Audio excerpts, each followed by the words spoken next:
Na boca do crime. Uma madrugada de pânico para os moradores da praça. Na boca do crime. Olá, ouvintes! Bem-vindos a mais um Na Boca do Crime. Na Boca do Crime, seu programa de crimes, crimes virtuais, crimes da rua, crimes do cotidiano. E bah, que saudade! Tava de fazer essa introdução, cara. Como estão vocês, meus amigos? Há bastante tempo que eu não apareço por aqui. Estava ocupado aí com faculdade, com serviço e tudo mais. Acabei pedindo um tempinho pro Hernani para passar um tempo focando nesses assuntos. Mas retornamos com um tema novo. Hoje, no entanto, um programa solo, que o Hernani, o patrão, né? O patrão, como todo mundo já sabe, playboy, viajou lá para Minas, num avião particular de primeira classe, regado a muito pão de queijo com carne, comendo Pringles. Então, desta vez, teremos um programa solo, só eu e você, que nem nos velhos tempos, ouvinte.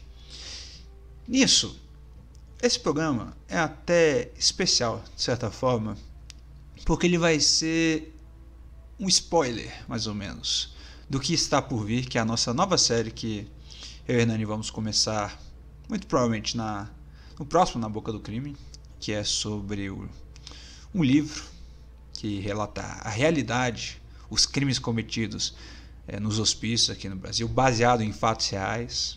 Para quem já viu aí o filme Bicho de Sete Cabeças, sobre um excelente filme. E nós vamos começar essa série naquela mesma pegada da série sobre os relatos da Universal, que eu acho que vocês vão gostar bastante. A gente está se preparando muito para trazer um conteúdo de qualidade para vocês. E com isso, esse programa é até um certo spoiler, porque também se trata de um filme. Um filme que impactou muito na época, que também fala sobre instituições controladas pelo Estado, do que elas deveriam ser na teoria e o que elas acabam sendo na prática. E obviamente, se está na boca do crime, é porque coisa boa não aconteceu lá não. E especialmente nesse caso aqui, e também no caso dos hospícios, a coisa é feia, ouvintes. Infelizmente é muito feia. Eu não sei se algum de vocês, eu até achei interessante, que é um filme pouco conhecido, por quão impactante ele foi na época, que chama Pichote, A Lei do Mais Fraco, que foi lançado no início da década de 80.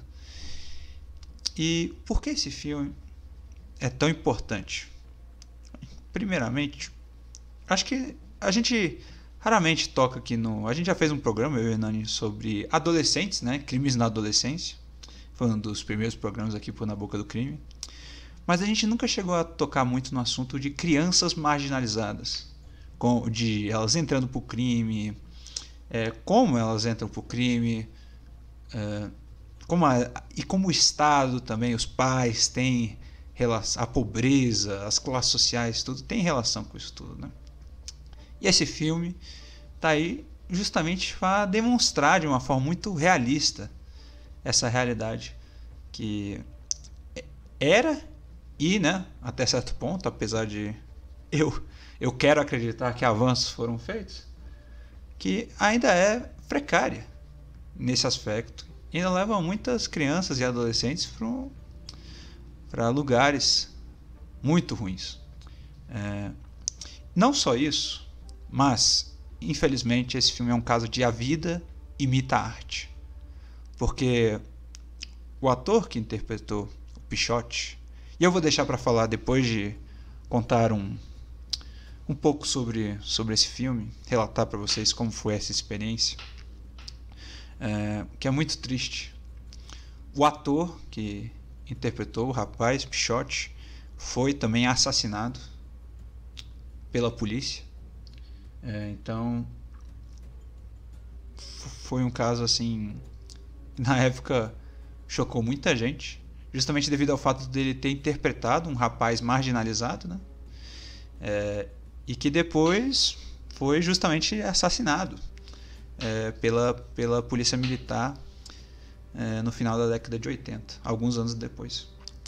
E aí você pode estar se perguntando, ouvinte, pô, Felipe, isso aí tá me parecendo um pouco de propaganda, assim, olha aqui como é ruim o Estado, olha aqui como é ruim, as crianças são tratadas, bandido bom e bandido morto, e essas crianças aí já eram vagabundas. Eu gostei muito desse filme, principalmente porque foi uma forma muito realista de retratar, pelo menos no meu entendimento e pelo que eu vi em outras mídias, uma forma muito fiel, no sentido de que ele não deixa nada de fora, cara. Ele não deixa absolutamente nada de fora. Como eu vou relatar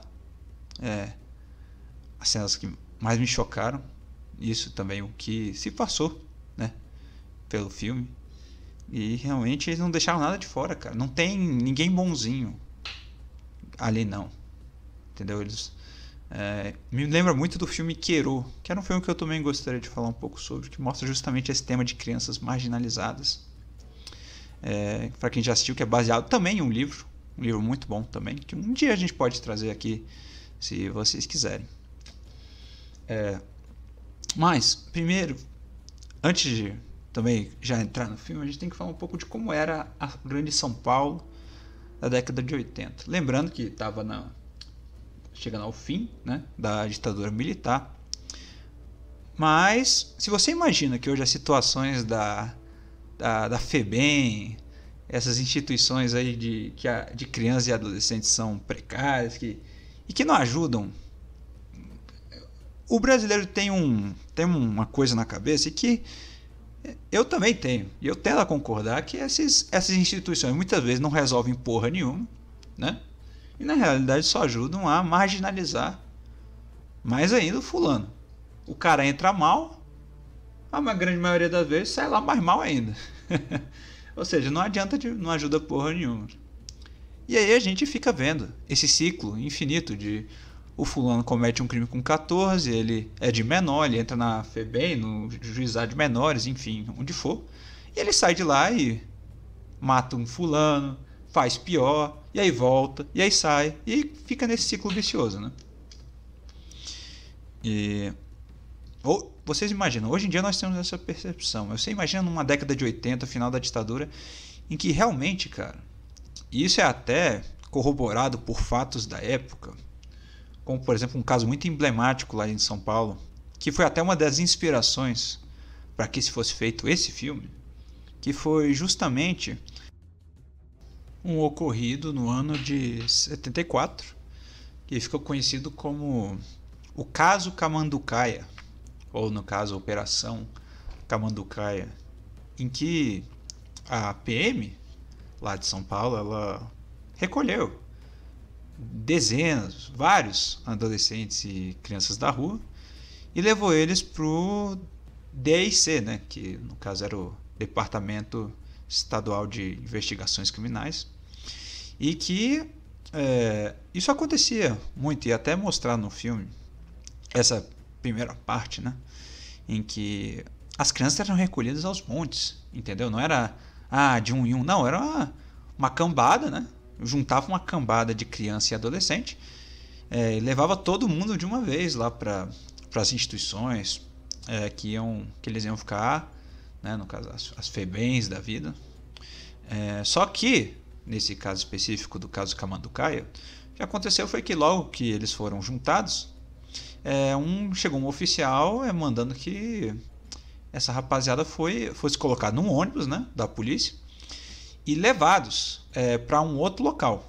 Só que nisso a PM ela não deu conhecimento para o juizado de menores, porque o procedimento padrão seria, quando fosse feita qualquer tipo de transferência, né, de um departamento para um lugar que eles iam ficar de fato, ter que falar primeiro com o juizado de menores e oficializar tudo, saber onde é que eles vão ser levados, etc. Mas a PM escolheu fazer essa operação na surdina, e levaram eles para um lugar que não era na realidade nenhum lugar, era uma beira de um precipício que era justamente próximo desse município de Camanducaia, que era no interior do estado de São Paulo.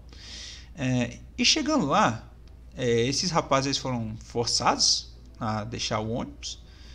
E uma coisa que realmente brutal disso é que eles dizem relatos que eles foram foi na base da porrada, não só da porrada, mas botou um monte de cães, cães da PM para mandar essa rapaziada descer do ônibus, e ou seja, sem controle nenhum, só como se fosse fazer uma execução mesmo.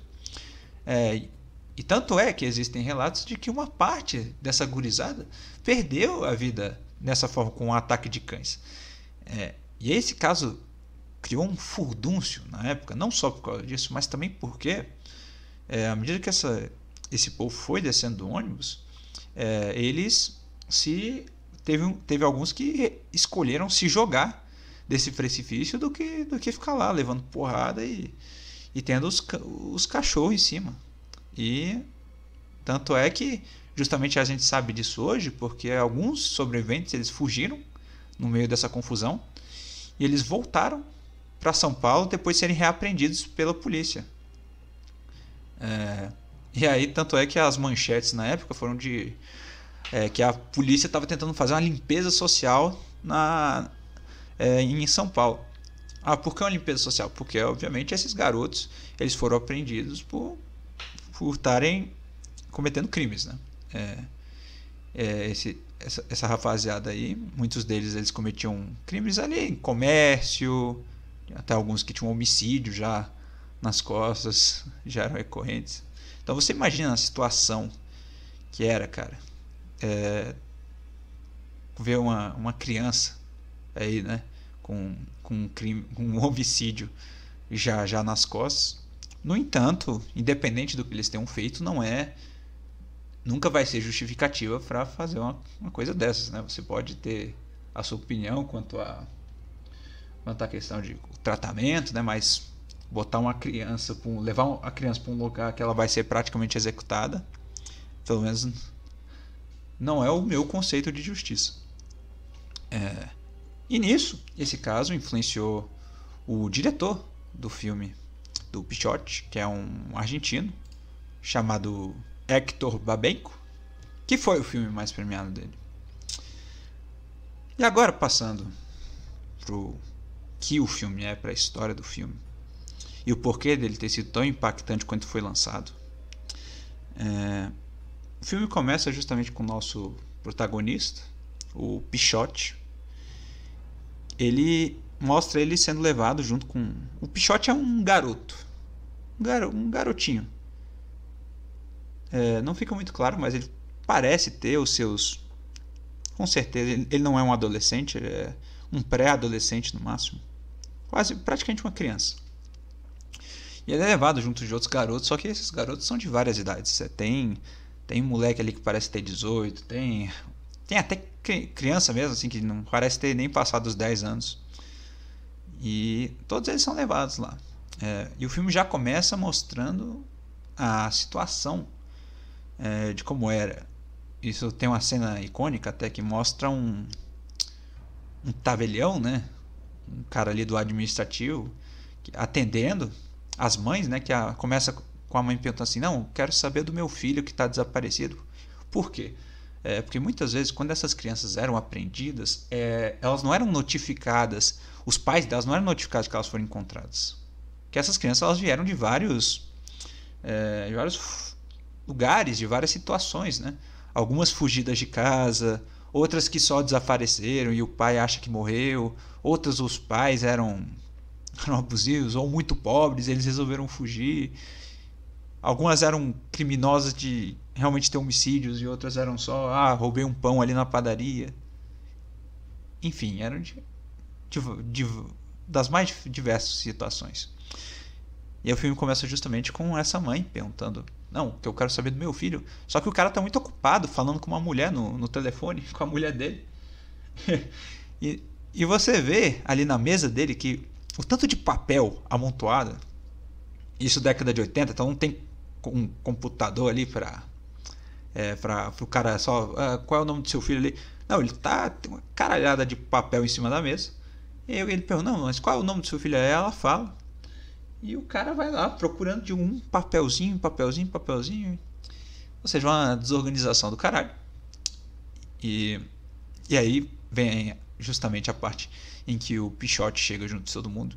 E uma coisa que me chamou muita atenção, cara, não só a parte da idade das crianças, né? Que é uma coisa realmente absurda. Pelo menos quando você vê assim, crianças de tantas idades diversas, você vê criancinha, cara, sendo ali jogada com um monte de marmanjo num lugar que todo mundo vai ficar, no caso a FEBEM, né? E você foi pensando, cara, isso aqui é a receita pro desastre, isso aqui não tem como dar certo, cara. Não tem nada de... No caso, a teoria é ser um lugar que vai reestruturar o indivíduo, vai reeducar ele para a sociedade, mas você vê, cara, você vai botar um marmanjo de 18 anos, que é, por exemplo, possivelmente um estuprador, um pedófilo, um bandido, um traficante, o que você vai botar pra dormir do lado de uma criancinha de 10 anos de idade, cara? E isso justamente, o cara já chega lá, um inspetor, né, pra conversar com essa rapaziada. E ele já chega falando, ele fala bem assim, aqui ninguém leva porrada de graça, só leva quem merece. Então, se não quebrar as regras, não leva porrada. E aí ele chega num rapaz que tá com uma peruca e maquiado, né? Que ele chama assim de... Nas palavras dele, ele fala bem assim, aqui, nesse local, não tem bicha. Aqui tu é homem. Aí tira a peruca do rapaz. E essa foi outra coisa que me chamou muita atenção, que ali dentro eu identifiquei pelo menos uns 5 que estavam exatamente assim, sabe? Que eram claramente pessoas que se prostituíam, né? Rapazes que estavam se prostituindo na rua e foram menores de idade e foram apreendidos para ir lá para a FEBEM, né? Por prostituição ou quaisquer outras coisas que sejam. E aí, isso ele já fala assim, não, então vai todo mundo dormir. E aí o povo vai dormir. E aí vem uma cena que realmente me chocou muito, cara. Que eu já tinha visto uma cena muito parecida no filme Quero, que acontece o seguinte, eles entram para dormir. E aí eu pensei, cara, isso aqui não vai dar certo. Isso aqui não vai dar certo. Porque o que acontece? Eles entram num quarto escuro. Essas crianças todas junto, independente de idade, é todo mundo junto, num quartão só. Cada um com a sua cama, uns beliches lá, enfim, mas é todo mundo só. E aí o que o inspetor faz? Ele fecha a porta, as janelas não abrem, né? Tudo ali é fechadão. Só que o que ele faz? Ele pega a porta, fecha e tranca ela do lado de fora. Então é cada um por si ali dentro, né? E justamente quando ele fecha a porta, o Pichote, ele tá dormindo. E aí começa a cena que um moleque, ele chega no outro, acorda ele, e eles começam a andar. Aí o outro moleque acorda mais um, e o outro moleque acorda mais um, e eles começam a andar. E aí eles vão na cama de um lá, e nesse que eles se juntam os 4, e nisso que eles vão na cama de um, o rapaz era um menininho, cara. Menininho, não parecia ter os seus, né, 12 anos de idade, 10. E aí eles botam a mão, chega o maior deles, bota a mão na boca dele e fala exatamente assim, que agora a gente vai, não faz barulho que eu vou te comer. Fala, vou comer o seu cozinho. E aí os outros ajudam a segurar esse menininho. E aí esse cara, que também não parecia ser... Isso que mais me deixou impressionado, cara. Não parecia ser um dos maiores, assim. Tipo, parecia ter uns 14. E começa a estuprar o rapaz, o menininho. E ele gritando, mesmo com a mão na boca. E aí o Pichote acordado, tá ali, Tá todo mundo acordado. Muita gente levanta, assim. Só que eles só ficam olhando, cara. Eles só ficam olhando. E passa a noite. E aí quando aí a cena transiciona pro inspetor, olhando, né? Olhando ali o rapaz. E o lençol cheio de sangue. Cheio de sangue, cara.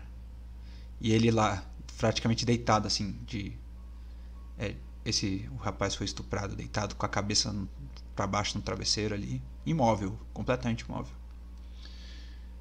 E aí o inspetor chega falando, mas que merda é essa? Aí ele olha, leva ele pra enfermaria. O moleque imóvel, ele olha pro Pichote e fala assim, Pichote, você viu quem fez isso, rapaz? E o Pichote tinha visto tudo. O Pichote tinha visto tudo. Mas ele falou assim, vi não, senhor, tava dormindo. Ou seja, fez certo. Fez certo porque senão seria ele o próximo. Porque acho que uma das leis universais é que X9 não sobrevive em lugar nenhum, né, cara? Aí o inspetor resolveu acreditar nele, deixou passar e nada. Ninguém falou nada, ninguém abriu o bico. Ficou por isso mesmo. E a realidade disso tudo me deixou muito perturbado, sabe? Tanto é que depois esse rapaz, o Pichote, ele tá de boa dormindo, isso é uma outra noite, ele tá dormindo tranquilo. E aí chega um outro rapaz e oferece um bagulho pra ele, oferece um beck. E aí o Pichote, pô, cara, isso é um negócio, não, uma criança de 10 anos, assim, 11, assim, o cara bolou um beck, passou pro Pichote porque viu que o Pichote não era X9, parecia ser um cara gente fina, passou um bagulho pra ele ali, e eles começaram a andar. O nome desse rapaz aí, isso é importante, o nome desse rapaz era Fumaça. Fumaça o nome dele. Ele era um loirinho, né? Eu achei isso engraçado. Esse menino que interpretou o Fumaça, ele parecia o Rafael Portugal, o ator lá do Parafernália. Eu até pensei assim, porra, será que esse guri não é o Rafael Portugal, não? Só que novo? Ah, não, tá. Nada a ver, 40 anos atrás isso aí, eu tava ficando doido. E aí nisso ele sai andando por aí. Que ele só sai andando por aí, né? A porta não tinha sido trancada dessa vez, ou eles pularam uma janela. E aí eles começaram a andar. E nisso eles viram uma cena que foi justamente um monte de gente aglomerada, né? E tinha um desses rapazes, né? Um desses homossexuais que estavam se prostituíam e tudo, tava dançando no meio de um monte de gente, cara. Tipo, dançando ali, com uma música tocando. No meio de um monte de homem, assim. Uma cena curiosa, pra dizer o mínimo. E aí, nisso, chega um cara e dá um porradão nele. E pergunta quem foi que ele tava lá e quem foi que matou o desembargador. E aí aí esse rapaz, o Fumaça, começa a explicar pro Pichote e o que tinha acontecido. Né, que tinha acontecido recentemente, justamente no dia que eles foram levados para a FEBEM, um assassinato de um desembargador ali, que foi, uma testemunha disse que foi feito por um desses rapazes, por um desses moleques que foram levados para a FEBEM. E aí nisso, esse rapaz, o Fumaça, ele sabia de tudo. E uma das pessoas que estavam lá, né, que o cara, que era um detetive que estava por ali, um policial, disse que esse cara, né, o homossexual, ele tinha, que no caso é apelidado de Lilica. E Lilica sabia de tudo, que viu tudo e sabia quem era e tinha que falar para ele, né? E disse que ia dar um tempo para ele falar e que se não falasse o negócio ia ficar feio, que ia levar porrada, e enfim. E aí no dia seguinte vai mostrando o dia a dia dessa rapaziada na FEBEM. Cara, que coisa tenebrosa. Tanto no Queiro, né, quanto nesse filme Pichote, o dia a dia dessa gurizada era uma desgraça. Uma situação deplorável. De noite você tem que ficar atento pra não ver uma rapaziada te estuprar. E é aleatório, não é? Você pode ser o cara mais gente fina do mundo, mas os caras assim não querem saber. Eles vão atrás de quem for ali. Então de noite você tem que se cuidar para não ser estuprado. E aí você pode perguntar: pô, Felipe, mas isso aí não tá sendo exagerado, cara? Cara, literalmente toda a mídia que eu consumi que fala sobre essas instituições de menores, no caso o Pichote é sobre a década de 80, o Queiro sobre, se eu não tô enganado, eu posso estar falando merda, mas anos 90, mais ou menos nessa época aí. O livro também, que dá mais detalhes ainda, do livro do Queiro. Essa cena, esse de estupro, do dia a dia, cara, tudo bate muito perfeitamente. Então eu não consigo. Eu consigo imaginar. É porque não sei se tem gente que pensa que é coisa de filme americano, que o povo realmente. A mulher na cadeia, isso aí só existe em filme americano. Não, cara. Isso aqui existe até nos lugares mais. Você imagina que não tem uma instituição para crianças. Existe, cara. E eu não duvido nada. Até pela forma como foram feitos os relatos, cara.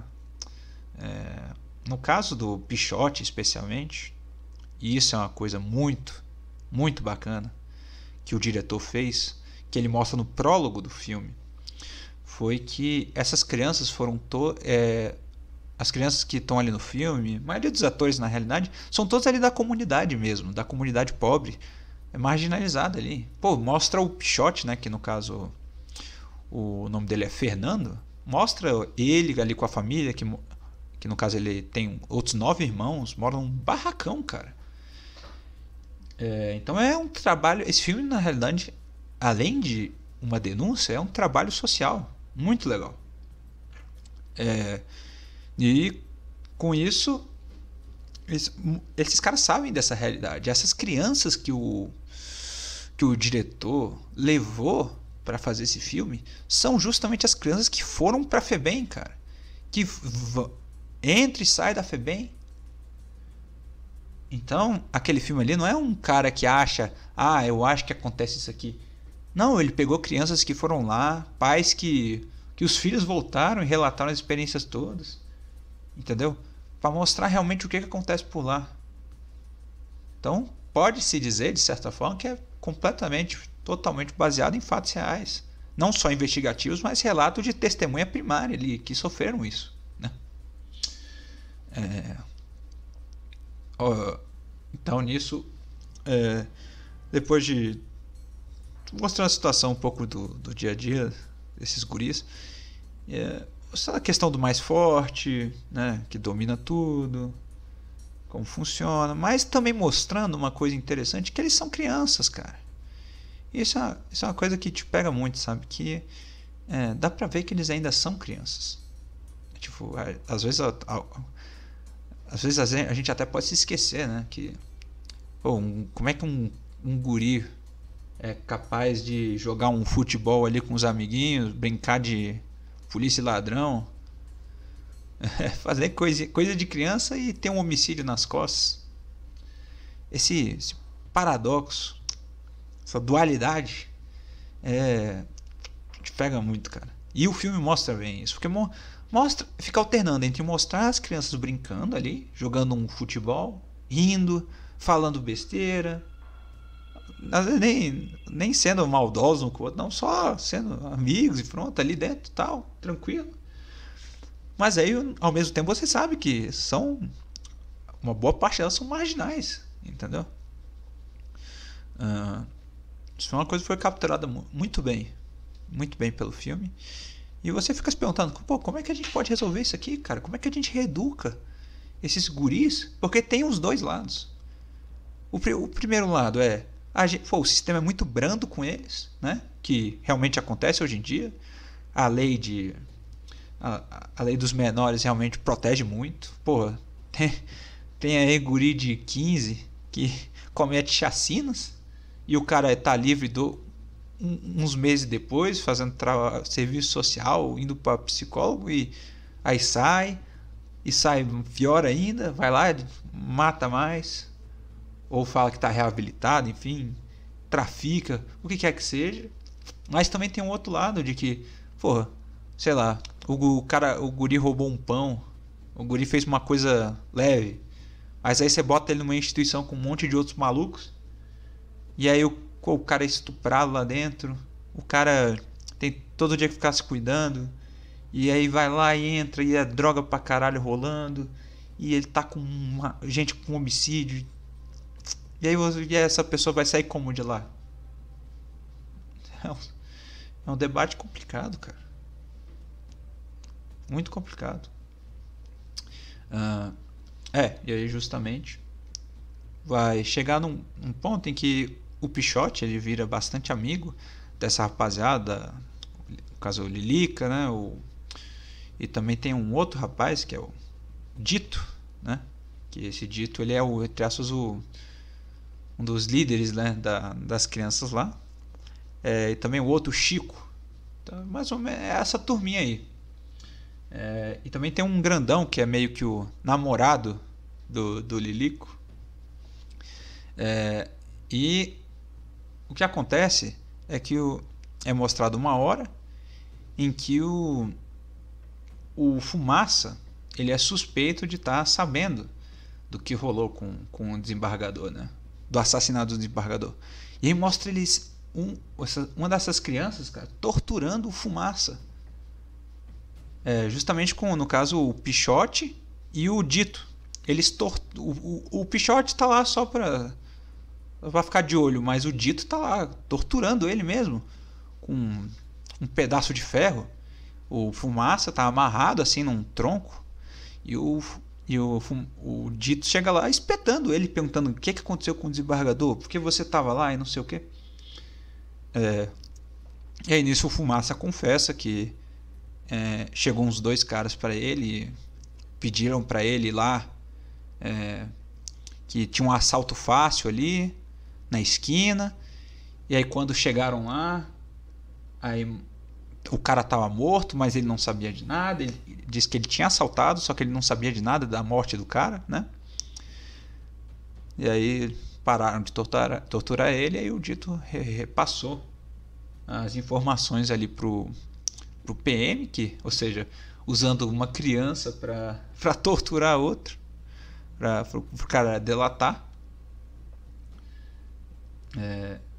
E aí nisso o Fumaça ele foi levado para, e uma outra rapaziada foi levado para uma delegacia, né? Não estavam mais lá, foram tirados da FEBEM, movidos para uma delegacia. E aí mostra uma cena bem forte de que eles estavam levando porrada, e aí eles foram confinados numa solitária, cara. Botaram 10 crianças junto dentro da solitária. E nisso que eles foram tirados da solitária, eles tá tudo pelado, cara. Todo mundo pelado lá dentro da solitária, com marca de porrada e não sei o que. E acontece de esse rapaz, né, o Fumaça, o povo não estava acreditando nele, levou tanta porrada, mas tanta porrada, enfim, que ele teve que ir lá para enfermaria, voltando para a FEBEM, né, que ele voltou lá da delegacia, só que voltou todo estrambelhado, cagado. Ele teve que ir lá para enfermaria. E o Pichote, ele coincidentemente ele cheirou uma cola, deram uma cola pesada para ele cheirar, um frasquinho de cola, né? Ele cheirou a cola, passou meio mal, e aí foi lá para enfermaria. E aí nisso o cara tava lá todo ligado, todo fudido, cara, todo fudido. E o Pichote viu tudo, só que Aconteceu que no meio da madrugada chegou o médico e o dono o responsável lá pela FEBEM, junto do médico e também do inspetor, e falou: esse menino aqui foi. Esse menino aqui se foi. O cara que ele morreu na madrugada, né? E aí o administrador tava puto porque ia dar uma merda federal ali na FEBEM, porque como é que o moleque morre, que não deviam ter enchido ele de tanta porrada, né? Que no caso foi culpa do médico, o médico não conseguiu fazer ele ficar vivo. Pra você ver a situação, né? E aí nisso o rapaz, ele isso foi uma coisa fodida, cara. O que eles resolveram então? Eles botaram o Fumaça foi morto. Então ele foi encontrado num lixão um dia depois. Botaram ele dentro de um lixão e falaram como se ele tinha sido o responsável, porque alguns dias antes uma das mulheres, né, uma das ditas testemunhas, disse que identificou ele. Disse assim, ela estava até relutante em identificar o guri, só que ela falou: eu acho que pode ser aquele ali. Ele, não, eu tenho aí o policial, né, guiando ela, falou: não, tenho certeza que foi aquele ali. Ela: não, mas eu não sei porque estava escuro. Ele: não, aquele ali é um bicho, ele é uma fera. Esse aí tá ferrado. E aí dias depois ele amanhece morto lá no meio de um lixão. E aí sai as notícias dizendo que foi encontrado o responsável pelo assassinato do desembargador. Só que no caso, se você acreditar no que o Fumaça disse, não ficou claro, mas que pelo menos ele dizia que não teve nada a ver com isso, que ele só assaltou, não matou, mas apareceu morto depois porque a polícia encheu ele de muita porrada. E aí o Fumaça não tinha nem uns 13 anos de idade. E aí nisso que o Fumaça morreu, rolou uma treta geral ali do que viram que ele morreu, que tava todas as crianças ali no refeitório comendo. E aí passou a reportagem de que o Fumaça tinha sido morto. E todo mundo sabia que foi porque a FEBEM mandou ele para a delegacia, e quando ele voltou o cara já estava morto, cagado. E aí nisso começou uma revolta, né? Que um desses, que era o grandão, o namorado da Lilica e o líder, né, entre aspas, porque ele era o maior e o mais velho, o cara puxou uma faca assim no meio do refeitório e falou assim: não, vocês não vão fazer isso comigo não, eu não vou ser o próximo não. E aí veio o inspetor e veio todo mundo e falou para ele se acalmar, e falou que iam conversar, que não sei o que ele podia abaixar, porque com ele não ia acontecer nada disso, que estava tranquilo, foi um mal entendido. E aí ele resolveu acreditar neles, baixou a faca. Só que aí durante a noite, ele estava sumido, depois disso, que ele foi conversar. Só que nisso que ele voltou durante a noite, o cara voltou, praticamente chegou três pessoas, jogaram ele ali dentro do quarto, fecharam a porta, e o cara tava semi-morto, né? Falou umas palavras só e morreu, ali mesmo. Marca de porrada, queimadura, o que fosse, o cara morreu. E aí, nisso, os moleques organizaram uma revolta generalizada ali e colocaram fogo, começaram a colocar fogo no colchão, se revoltaram com a morte do grandão, se revoltaram. E meteram fogo ali no quarto, com eles dentro, né? E aí tiveram que abrir as portas, enfim. E a FEBEM inteira pegou fogo. Causou um incêndio ali dentro da FEBEM. E aí nisso que causou um incêndio lá, foi todo mundo puxado para fora. E aí veio a polícia, veio o administrador, veio o povo todo. Entendeu o que tinha acontecido. E levaram muita porrada depois. E aí no dia seguinte eles resolveram todo mundo se unir para dar um jeito de escapar dali. Quebraram uma das janelas e todo mundo fugiu. Vazou dali. Vazou ali da FEBEM, sem rumo, sem direção, foda-se. E com isso, depois dessa escapada deles da FEBEM, rola um monte de outros eventos que demonstram o Pichote e também o grupo dele, que vão sendo mortos, né? Um por um, ou indo embora, enquanto eles se metem a marginalidade, cada vez mais funda a marginalidade. E com isso o filme vai demonstrando cada vez mais o que é um sistema não funcional, entendeu? E aí você pode pensar, pô, Felipe, como eu já falei antes, isso aí é tudo muito exagerado, cara.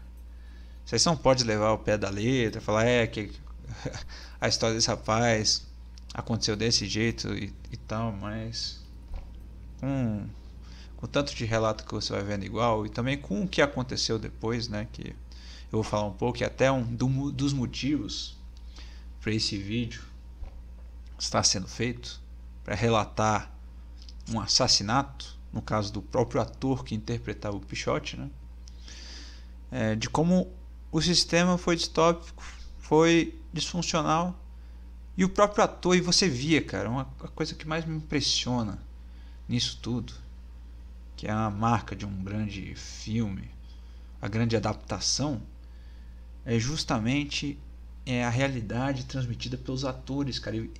É a mesma coisa do Cidade de Deus, que foram utilizados ali, os atores foram pessoas da comunidade, cara, pessoas que algumas até tinham experiência com atuação e tudo mais, de outros trabalhos, mas a maioria ali da comunidade, tudo muito orgânico, sabe?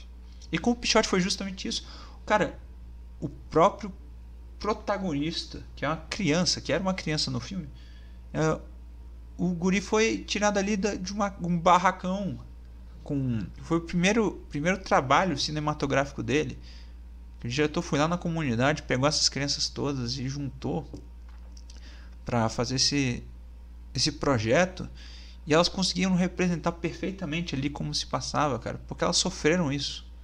Não exatamente, né, como se passa ali no filme, mas situações iguais ou muito parecidas, cara. Porque isso aparece em todo negócio que você vai ler sobre a realidade da FEBEM ou de outros lugares que envolvem crianças e adolescentes marginalizados. É desse jeito, cara. É essa tristeza. Entendeu?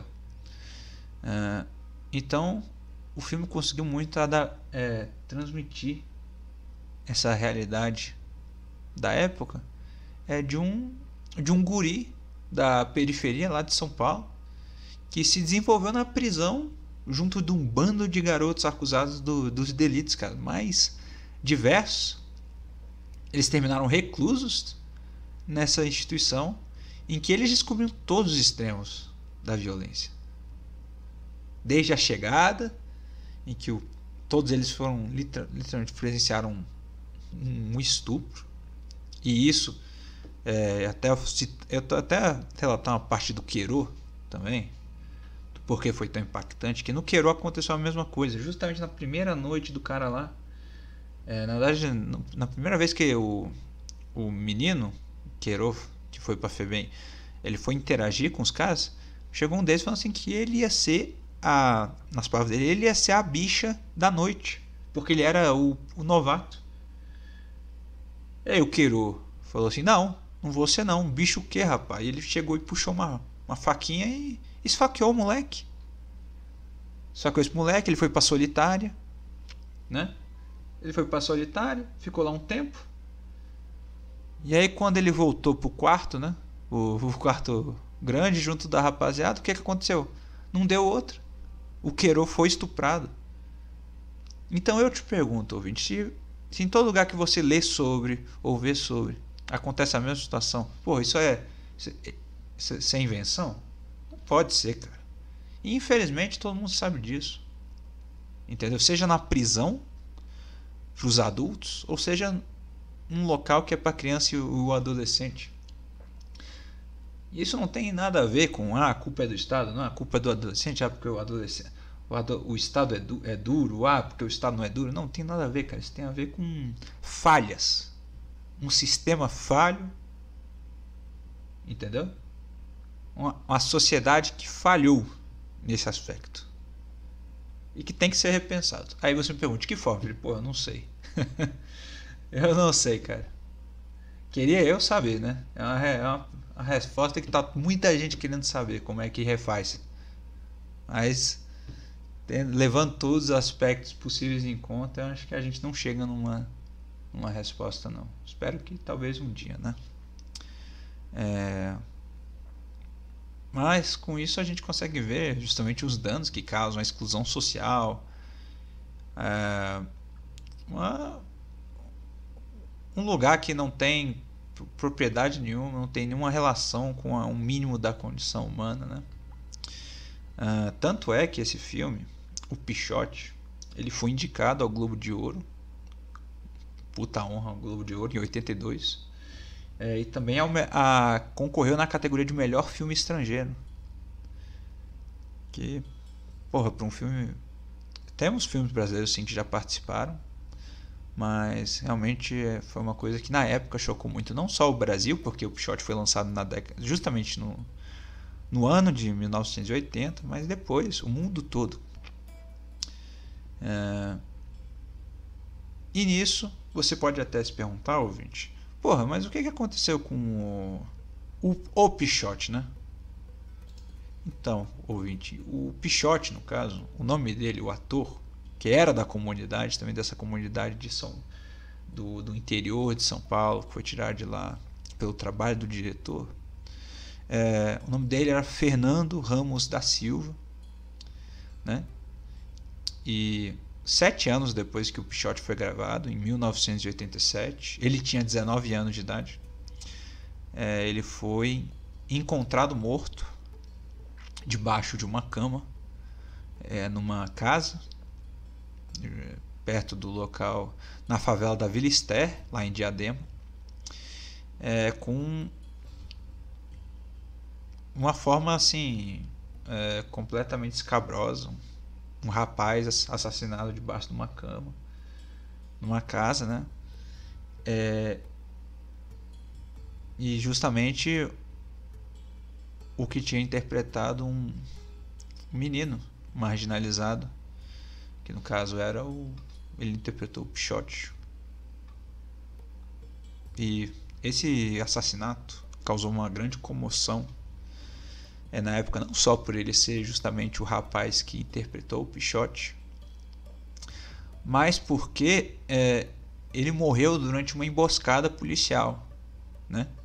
Em que ele foi morto justamente por 2 soldados da polícia militar e um sargento. Só que começaram a aparecer algumas incongruências na versão da polícia, em que, segundo a versão da polícia, o Pichote, ele teria participado de um assalto contra uma empresa, que era justamente no bairro ali de Piraporinha, lá em São Bernardo, mas, né, e aí ele teria reagido. O ator, o Fernando, ele estaria foragido da polícia, e aí eles estavam atrás de um outro rapaz que ele era associado, que era apelidado de Bicalho, né? Que ele, não só ele vivia onde o Pichote morava, mas ele também já tinha trabalhado como ator junto com o Pichote. E nisso, esse rapaz, ele já tinha sido preso 2 vezes, que uma foi um furto de uma TV quebrada e uma outra por estar carregando um revólver, né? E essa viatura estava atrás do Bicalho. Só que nisso que o Bicalho ele foi detido pelos 3 PMs, o Pichote, que viu o que estava acontecendo, que eles estavam juntos numa casa, ele se escondeu debaixo de uma cama, né? Isso que se escondeu debaixo da cama e foi descoberto. E aí os policiais teriam dito que as últimas palavras dele teriam sido: não me matem, por favor, não me matem, que eu tenho uma filha para criar, né? E aí ele foi executado ali mesmo, debaixo da cama. E essa foi a versão oficial da polícia. E aí justamente quando ele chegou no pronto-socorro, ele já tinha falecido. Só que aí nisso começou uma certa confusão, porque contaram algumas testemunhas que quando ele foi executado, ele não estava armado na realidade.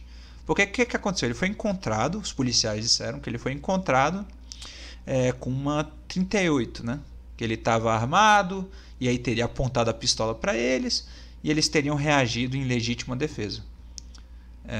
Só que algumas testemunhas disseram que na realidade ele não estava armado coisa nenhuma, e que os policiais teriam plantado a arma ali.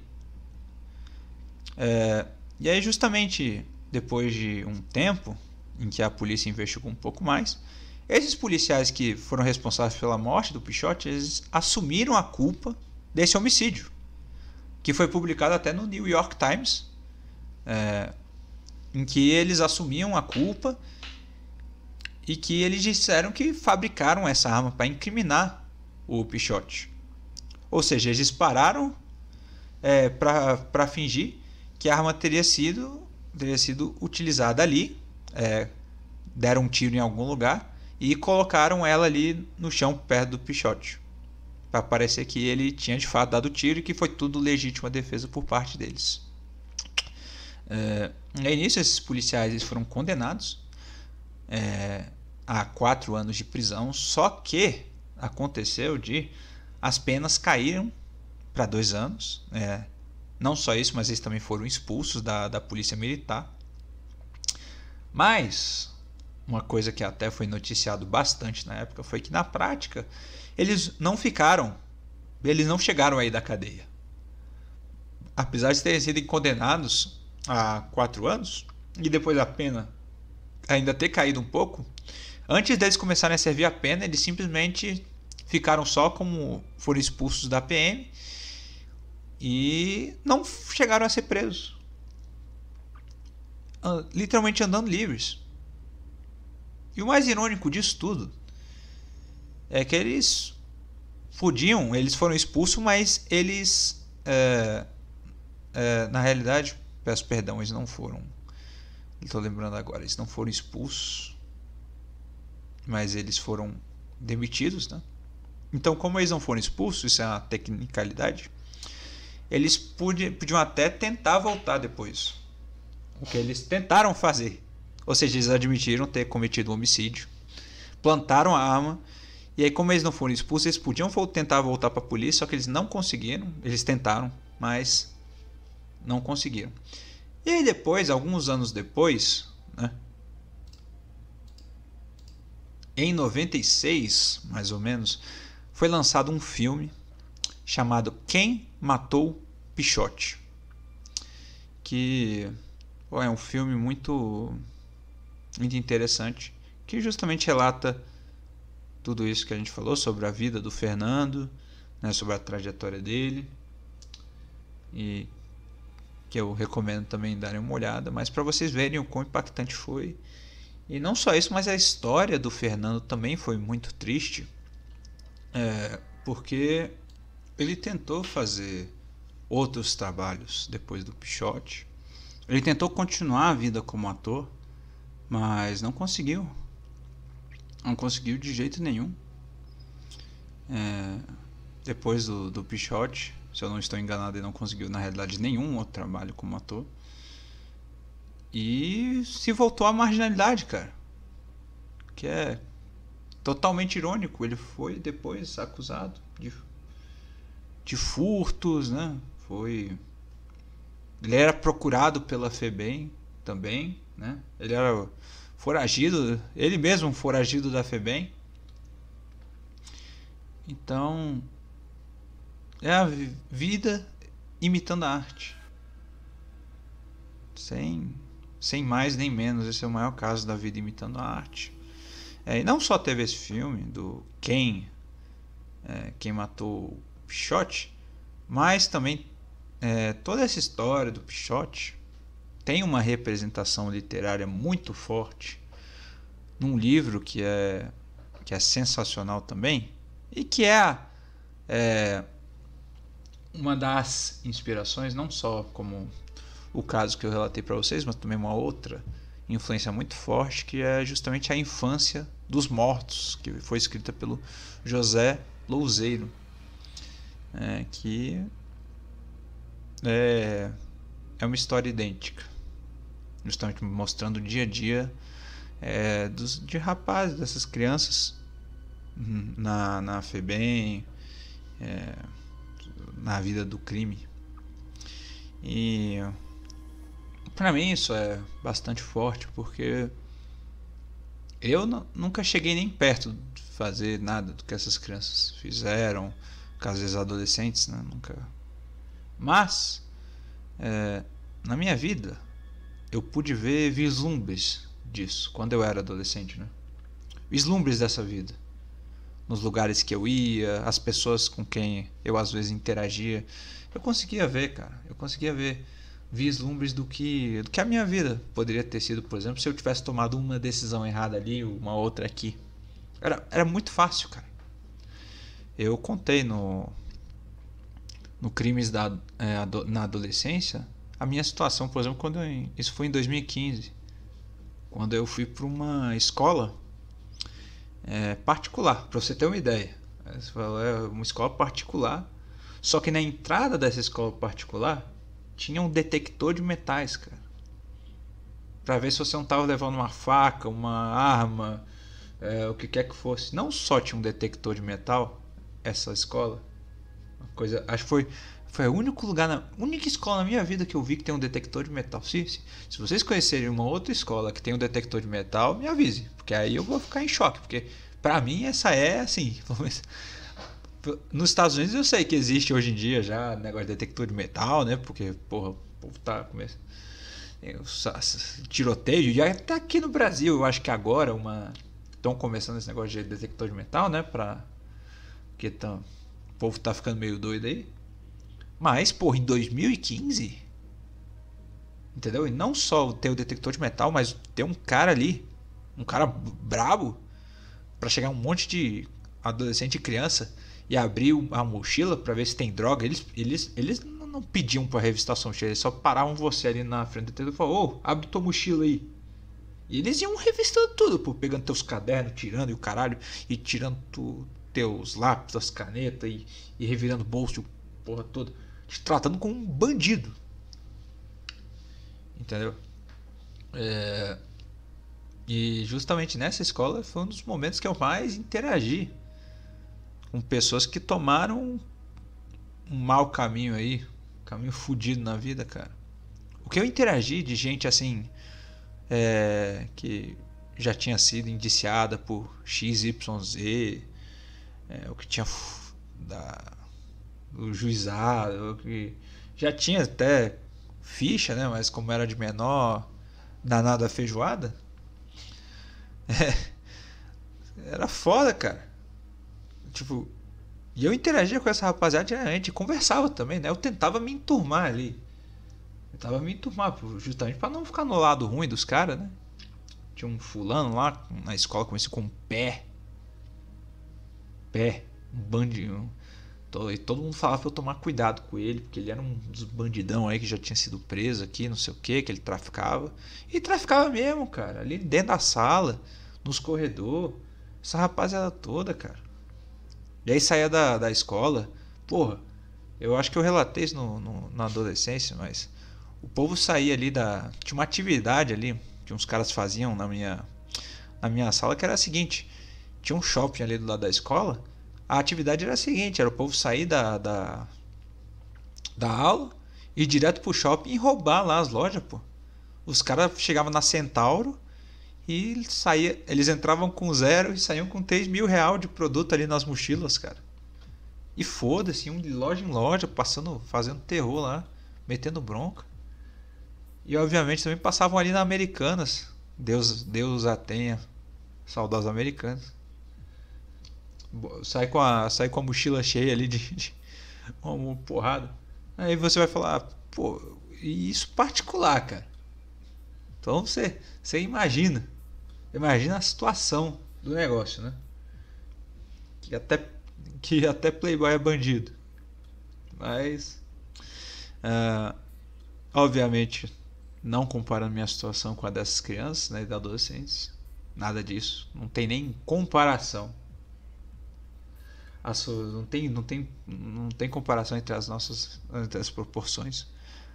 Mas eu conseguia ver muito nitidamente que bastava um passo em falso, uma decisão errada, vou andar com essa turma aqui agora, deixa eu ir lá no shopping com eles, pô, vamos roubar um Nike Shox ali, cara.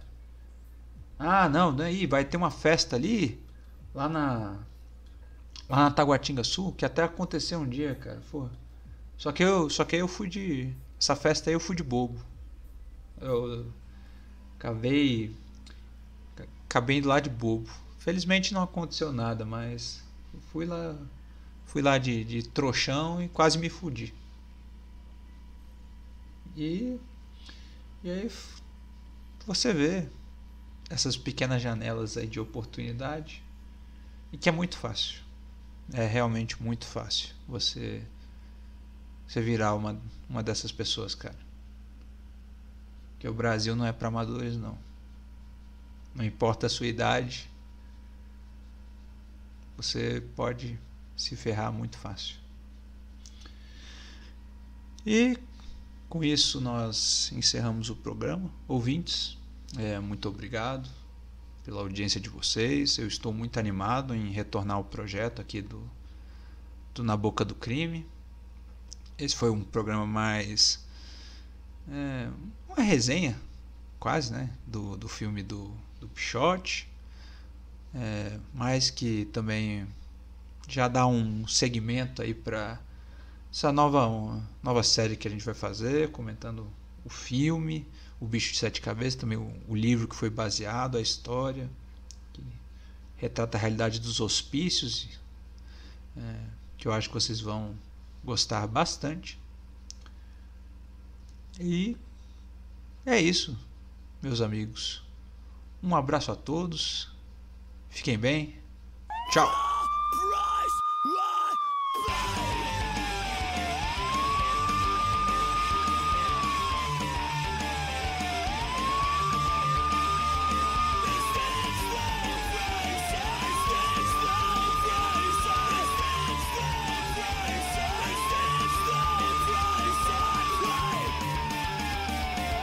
Na Boca do Crime.